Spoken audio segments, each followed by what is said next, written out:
से आने के बाद ओबरॉय मेंशन के गार्डन में बैठी हुई थी।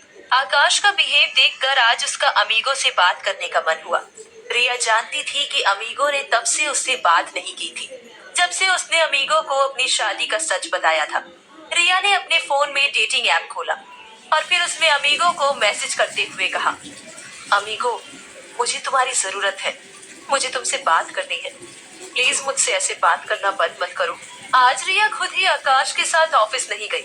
रिया ओबरॉय मेंशन के गेट से बाहर निकलने ही वाली थी कि डीके ने रिया को आवाज देकर कहा, अब रिया, चलिए आज मैं आपको ऑफिस छोड़ देता हूँ। और फिर जैसे ही डीके रिया के पास कार लेकर आया, रिया ने कौतूहल से कार के अंदर देखा। अंदर आकाश नहीं था। डीके ने रिया के कौतूहल को दूर करते हुए कहा, सर आज ऑफिस देर से आएंगे, आइए बैठिए।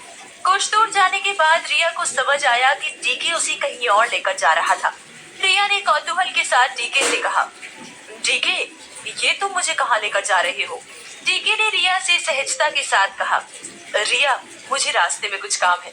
काम खत्म करते ही मैं जल्द ही आपको ऑफिस छोड़ दूंगा। रिया को इस तरह डीके का उसे ले जाना अजीब लगा, वो भी ऑफिस टाइम पर। रिया ने घबराते हुए डीके से कहा, डीके, अगर मैं ऑफिस में 1 मिनट भी लेट हुई ना तो एग्री बर्ड मुझे कच्चा चबा जाएगा। ये सुनकर डीके ने मुस्कुराते हुए रिया से कहा, रिया, आप चिंता मत कीजिए, मैंने आपको बताया ना आज सर ऑफिस लेट आएंगे। और फिर रिया की नजर कार में पड़ी शहनाई पर गई।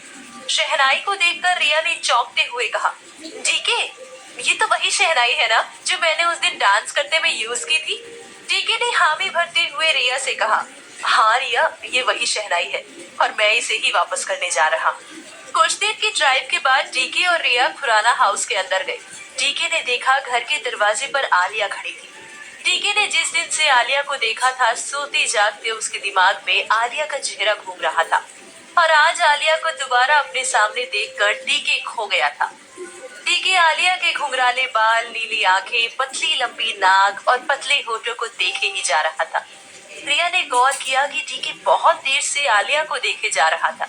तभी आलिया ने डीके के हाथ से शहनाई ली और डीके के कानों में जोर से शहनाई बजाते हुए कहा, आप शायद ये शहनाई मुझे वापस करने आए होंगे, है ना?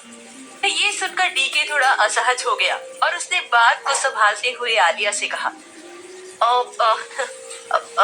वो क्या है ना, जिस दिन से मैंने आपको देखा है आपसे दोबारा मिलने का मन हुआ। लेकिन समझ नहीं आ रहा था कि जब मैं आपसे दोबारा मिलूंगा तो आपसे क्या कहूंगा, इसलिए आपको देखकर मैं सोच में पड़ गया। आलिया ने बड़ी ही सरलता से डीके से कहा, इसमें सोचने वाली क्या बात है? आपको सिर्फ मुझे थैंक यू कहना है, तो बोलिए थैंक यू। आलिया से भाव ना मिलने पर डीके असहज हो गया। डीके की अब थैंक यू बोलने में भी जुबान लड़खड़ा रही थी। वही डीके की हालत देख रिया के चेहरे पर मुस्कान आ गई और फिर रिया ने आलिया की तरफ देखते हुए कहा, थैंक यू, आपने मेरी बहुत मदद की। अगर उस दिन आपने शहनाई नहीं दी होती तो स्टेज पर सभी के सामने मेरी शहनाई बज गई होती। तभी आलिया ने रिया की तरफ देखा और उसे लगा कि उसने रिया को कहीं देखा है और फिर उसे याद आया कि उसने रिया का एनुअल डे का वायरल डांस देखा हुआ है। आलिया ने मुस्कुराते हुए रिया से कहा, हाय, मेरा नाम आलिया खुराना है। आपने एनुअल डे पर बहुत अच्छा डांस किया था। रिया ने आलिया से हाथ मिलाते हुए कहा, हाय, मैं रिया हूँ, थैंक यू, आपको मेरा डांस पसंद आया। रिया ने घड़ी को देखा और फिर डीके की तरफ देखते हुए कहा, डीके, हमें ऑफिस के लिए चलना चाहिए, हम लेट हो रहे हैं। डीके चाह रहा था कि आलिया उसके सामने खड़ी रहे और वो दिन भर इसी तरह आलिया के चेहरे को देखता रहे। डीके चाह रहा था कि काश कोई उसे यहीं रोक ले।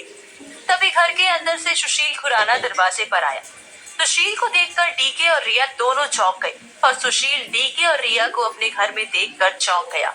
सुशील ने मुस्कुराकर डीके और रिया से कहा, तुम लोग यहाँ कैसे? डीके ने सहजता से सुशील से कहा, सर, मैं यहाँ आलिया की शहनाई वापस करने आया था। तभी आलिया ने रिया की तरफ देखते हुए कहा, तुम लोग डैड को कैसे जानते हो?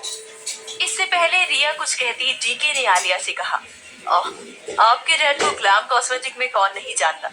आपके डैड हमारी कंपनी में शेयर होल्डर है। और फिर डीके ने सुशील खुराना की तरफ देखते हुए कहा, सर, वैसे मैं आपसे ही मिलने आ रहा था। आकाश सर ने मुझे आपसे कोई पेन ड्राइव लाने के लिए कहा था। इससे पहले कि सुशील कुछ कहता, आलिया ने गुस्से में सुशील से कहा, डैड, आपने फिर अपने बिजनेस पीपल को घर बुला लिया। मुझे नहीं लगता अब आपके पास मेरे लिए टाइम होगा। मुझे वापस लंदन चले जाना चाहिए। ये कहकर आलिया गुस्से से अंदर चली गई। डीकी आलिया के बिहेव को देखकर चौंक गया। वही रिया समझ गई कि सुशील और आलिया के बीच जो दूरियां थी वो किस वजह से थी। रिया को अच्छे से याद है, आखिर जब वो सुशील से मिली थी तब सुशील ने उसे बताया था कि उसकी और उसकी बेटी के बीच दूरियां थी। सुशील ने आलिया की तरफ से माफी मांगते हुए कहा, आलिया छोटी बच्ची है, गुस्सा हो जाती है बात बात पर। आप लोग प्लीज अंदर आइए। डीके और रिया सुशील खुराना के आलीशान घर के हॉल में बैठे हुए थे। घर ओबरॉय मेंशन के जितना आलीशान नहीं था, लेकिन उससे कम भी नहीं था। तभी हाउस स्टाफ डीके और रिया के लिए बहुत सारा स्नैक्स और ड्रिंक्स लेकर आया। रिया ने कुछ भी लेने से मना कर दिया। रिया नहीं चाहती थी कि लेट होने की वजह से आकाश उसे फिर से डांटे। अपने लैपटॉप से पेन ड्राइव पर फाइल ट्रांसफर करते हुए सुशील ने रिया से कहा, रिया, आज तो पहली बार मेरे घर आई हो, ऐसे बिना कुछ खाए पिए नहीं जाने दूंगा तुम्हें। रिया ने मुस्कुराकर सुशील से कहा, अंकल, आज ऑफिस के लिए लेट हो रहे हैं, मैं फिर कभी आऊंगी आपके साथ अच्छे से बैठकर खाना खाने के लिए। सुशील ने उत्तेजित होकर कहा, रिया, अगर तुम्हें याद होगा तो बेटी माना है तुम्हें, इसलिए चुपचाप जो कह रहा हूँ मान जाओ। आकाश को मैं इन्फॉर्म कर दूंगा तुम लेट आओगी। रिया सुशील का आदर सत्कार और प्यार देखकर सुशील को मना नहीं कर पाई। स्नैक्स खाते हुए रिया ने सुशील से कहा, अंकल, आलिया कहाँ है? क्या मैं उससे बात कर सकती हूँ? ये सुनकर सुशील ने असमंजस के साथ रिया से कहा, रिया बेटा, आलिया सेकंड फ्लोर में अपने रूम में होगी, लेकिन मुझे नहीं लगता कि वो तुमसे बात करेगी। वो इस वक्त गुस्से में है। ये सुनकर रिया खड़ी हो गई और मुस्कुराकर घर के सेकंड फ्लोर की तरफ चली गई। सेकंड फ्लोर में शहनाई की आवाज सुनकर रिया आलिया के कमरे तक पहुंच गई। आलिया के कमरे का दरवाजा खुला था। रिया ने दरवाजे पर नॉक करते हुए आलिया से कहा, क्या मैं अंदर आ सकती हूँ? रिया को देखकर आलिया ने शहनाई बजाना बंद कर दिया और ठंडे मन से कहा, आ जाओ। रिया ने देखा आलिया का कमरा बिल्कुल ही अलग था। ये आम लड़कियों के कमरे की तरह बिल्कुल भी नहीं था।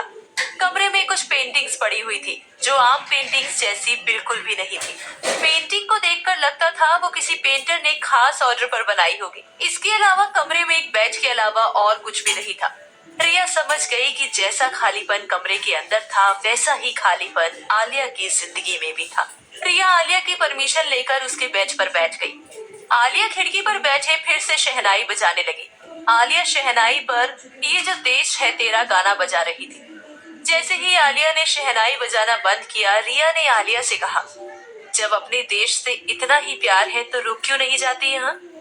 आलिया ने मायूसी से रिया से कहा, रिया, देश अपनों से बनता है और जब अपने ही घर में कोई अपना ना लगे तो फिर देश में रुकने का कोई फायदा नहीं है। रिया समझ गई थी कि आलिया का इशारा मिस्टर खुराना की तरफ था। आलिया फिर से शहनाई बजाने ही वाली थी कि रिया ने आलिया से कहा, आलिया, मैं जानती हूँ कि तुम अपने डैड से नाराज हो, लेकिन मैं ये भी जानती हूँ कि तुम्हें तुम्हारे डैड बहुत प्यार करते हैं। ये सुनकर आलिया खींच गई और उसने खिड़की से नीचे उतरते हुए कहा, तुम्हें मेरे डैड ने कहा होगा ना मुझसे बात करने के लिए। ये सुनकर रिया भी बेड से उठ गई और उसने आलिया के पास जाकर कहा, नहीं आलिया, बिल्कुल भी नहीं। जिसको माँ बाप का प्यार नहीं मिला होता है वो माँ बाप के प्यार की अहमियत को बहुत अच्छे से जानता है। ये सुनकर आलिया ने रिया की तरफ कौतूहल से देखा। रिया ने आलिया के कौतूहल को शांत करते हुए कहा, आलिया, मुझे नहीं पता कि मेरे असली माँ बाप कौन है। मुझे कपूर फैमिली ने पाला और बड़ा किया, लेकिन कपूर से मुझे माँ बाप का प्यार नहीं मिला। तुम जानती हो मुझे पहली बार माँ बाप के प्यार का एहसास कब हुआ? आलिया सवाल भरी नजरों से रिया की तरफ देख रही थी।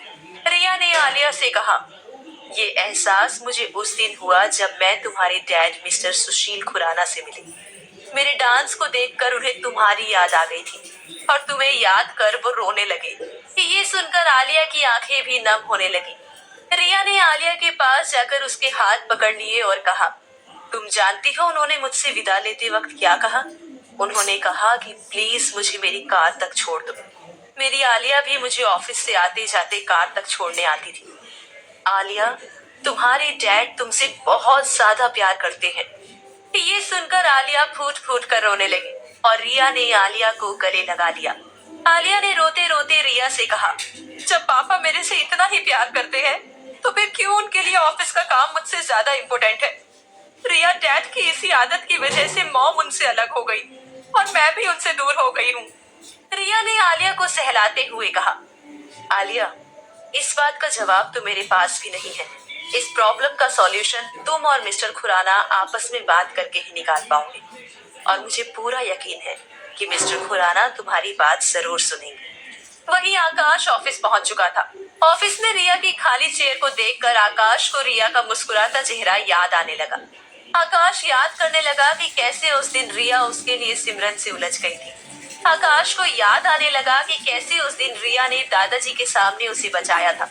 ये सब याद कर आकाश के चेहरे पर भी मुस्कान थी, लेकिन आकाश की मुस्कान पल भर में गायब हो गई जब आकाश को याद आया कि रिया यश से मिलने गई थी।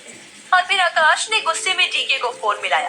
डीके खुराना के घर में खुराना के साथ बातचीत में बिजी था। आकाश का फोन आते डीके खुराना से दूर चला गया और उसने फोन उठा लिया। डीके के फोन उठाते ही आकाश ने कहा, डीके, याद रहे खुराना से पेन ड्राइव रिया के सामने ही देना। रिया को एहसास हो जाना चाहिए कि पेन ड्राइव में इम्पोर्टेंट डॉक्यूमेंट है। आखिर क्या चल रहा था आकाश के दिमाग में? क्या रिया आलिया और सुशील के बीच की दूरियां कम कर पाएगी? जानने के लिए सुनते रहिए बदली।